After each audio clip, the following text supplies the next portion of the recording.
Hello everyone.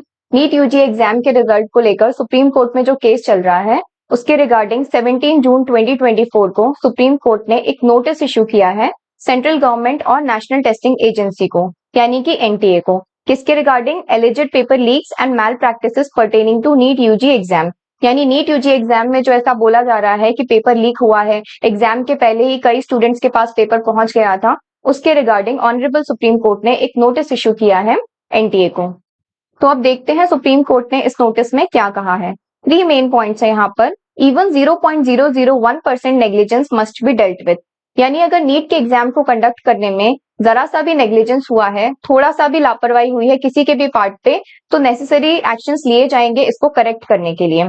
Labour put by aspirants cannot be forgotten. NEET के exam के लिए students इतने लंबे समय से प्रिपेयर कर रहे हैं, कुछ स्टूडेंट्स का तो ये सेकंड और थर्ड ड्रॉप है, और जो नीट 2025 के लिए प्रिपेयर कर रहे हैं, इन सब चीजों की वजह से उन स्टूडेंट्स का भी बहुत टाइम लॉस हो रहा है। तो जो मेहनत है स्टूडेंट्स की उसको भुलाया नहीं जा सकता है। Ask NTA to rectify mistakes not fight petitions. यहाँ पर एनटीए से ये कहा है इन्होंने कि आप अपनी गलतियों को सुधारने पर ध्यान दें, ना कि पिटिशन से फाइट करने में। जो पिटिशंस हैं उसको अपने अगेंस्ट ना समझकर आप अपनी गलती पर फोकस करो और उसको टाइमली करेक्ट करो। और क्या कहा है सुप्रीम कोर्ट ने यहाँ पर? As an examination conducting agency NTA must act fair.